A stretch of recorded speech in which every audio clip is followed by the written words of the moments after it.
May 30th, 1986. In the Roosevelt Room, President Reagan opens a case holding the Navy Distinguished Service Medal. It goes to a son and daughter because the officer it honors has been dead 10 years. He was Commander Joseph Rochefort. In 1942, his Pearl Harbor basement unit identified Midway as Japan's target. His family waited 44 years because 4 months after that victory, the Navy took his war away. This is what it did to him. They called it the Dungeon, a windowless basement under the 14th Naval District's administration building at Pearl Harbor. The unit inside was Station HYPO, and the man in charge was Joseph Rochefort, a Mustang officer up from the enlisted ranks, one of the few men in the Navy trained in both cryptanalysis and Japanese. He did not work alone, and he never claimed to. His second in command was Thomas Dyer, the unit's chief cryptanalyst. In the words of the National Security Agency's own history, cryptanalyst and Rochefort's second in command at HYPO. Beside Dyer worked Wesley Ham Wright, the linguist Joe Finnegan, and an intelligence officer named Jasper Holmes, a submariner invalided ashore. Rochefort led them. The breaking was a team's work.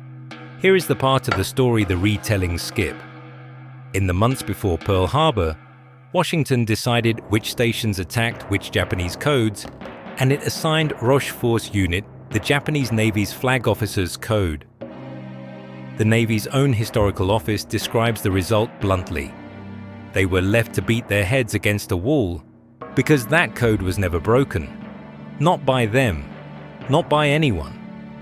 Meanwhile, the fleet's main operational code, the one the Americans called JN-25, sat with other stations. Whatever else December 7th proved, it proved Washington had spent the last months of peace pointing its best basement at a locked door. After Pearl Harbor, that changed. The Dungeon went onto JN-25 and into 12-hour shifts. Rochefort worked in a smoking jacket and carpet slippers over his uniform and was known to forget to go home. Punch card machines hammered day and night, sorting thousands of intercepted messages into stacks a human being could attack.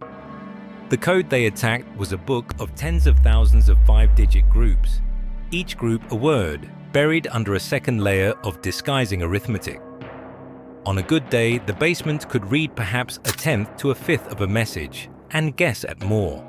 By the spring of 1942, that was enough. The fragments had begun to make a shape. The shape was an operation aimed at a target the Japanese messages called AF. Rochefort's unit was convinced AF meant Midway. Washington was not. Some analysts there read the traffic as pointing at the South Pacific. Some feared Hawaii. Some argued the West Coast. The famous dispute of that spring was not about convincing Admiral Nimitz. The Navy's account is clear that Nimitz largely accepted the Pearl Harbor estimate. It was about convincing Washington. Then comes the most famous trick in American code breaking. Jasper Holmes proposes it. Order Midway, by secure undersea cable, to radio in the clear that its freshwater plant had broken down. Days later, Allied listening posts picked up a Japanese message reporting that AF was short of fresh water.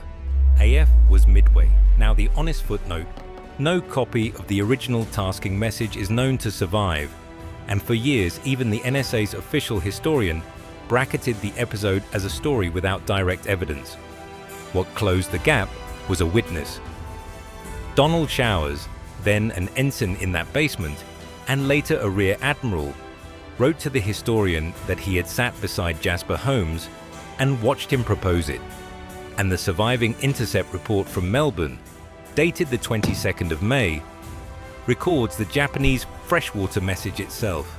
The trick is real. The paper trail that proves it very nearly wasn't. What is documented beyond argument is the estimate.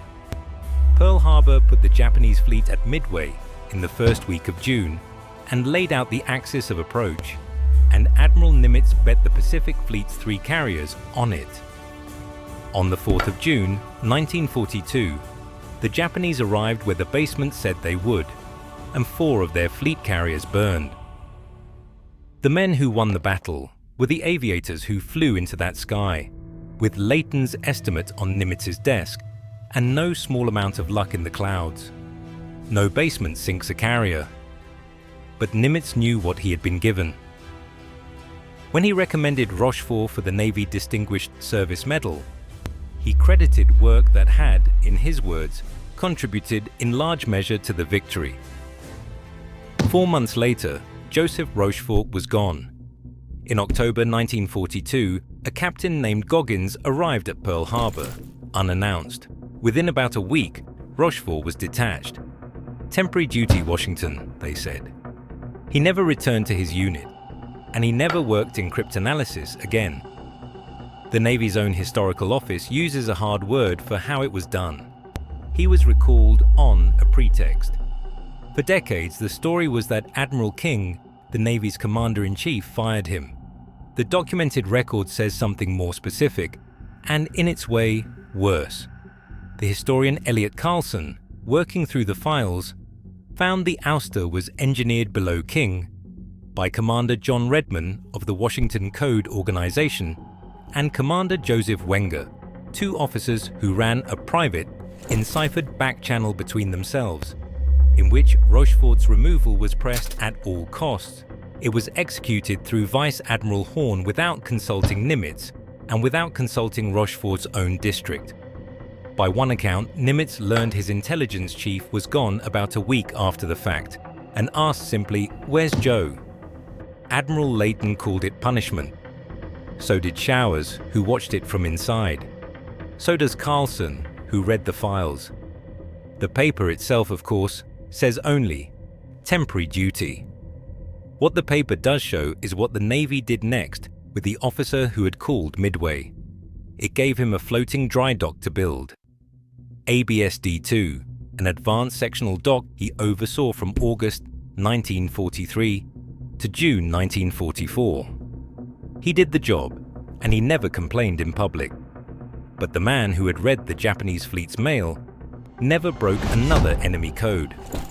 Washington disapproved the recommendation Nimitz signed in 1942. The Navy's own historical office records why. King denied it on the advice of Rochefort's Washington chain of command, the same organization whose officers had pressed his removal, which, in the same office's words, then took credit for the code-breaking itself. At war's end, decorations went out across the intelligence establishment, including distinguished service medals to men who had served under Rochefort. Rochefort received a lesser award and by one account told Nimitz to drop the matter, because pressing it would only make trouble. In 1958, Jasper Holmes persuaded an elderly Nimitz to write to the Secretary of the Navy and ask again. The answer was a form letter turning the request down. Joseph Rochefort died in July 1976 in Torrance, California, at the age of 76. The file was closed. It was Donald Showers, the ensign from the basement, and by then a retired Rear Admiral, who refused to leave it closed. In the early 1980s, Showers and 2 historians, John Costello and Roger Penneau, assembled a dossier from the newly declassified records. Showers had watched the AF trick proposed from the next desk in 1942. 4 decades later, he was gathering the declassified decrypts, one by one, to prove what his unit had done. Their first submission disappeared into the bureaucracy without an answer. They rebuilt it. Then, in 1985, Admiral Layton's posthumous memoir put the story before the public. A naval intelligence conference at Annapolis put it before the Navy's own leadership, and Showers stood up from the audience and made the case out loud. Sitting in that room was a young civilian aide to Navy Secretary John Lehman. The aide carried the story back to his boss. Lehman asked for the file, and within weeks, he signed.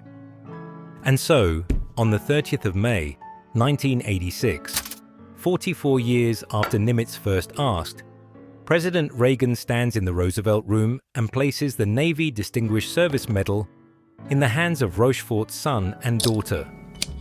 Their father had been dead for 10 years. The citation credited what Nimitz had credited all along.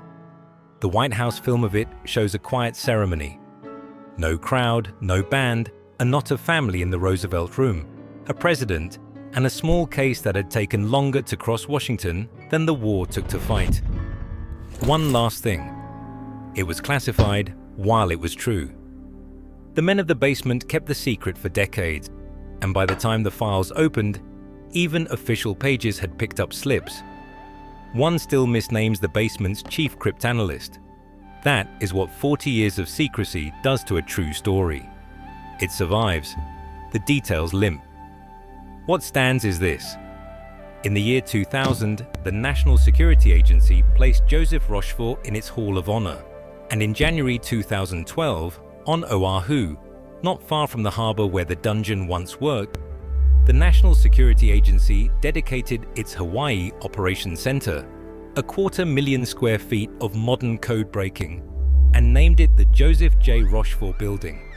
The cryptologists who work there today walk in, every day, past his name.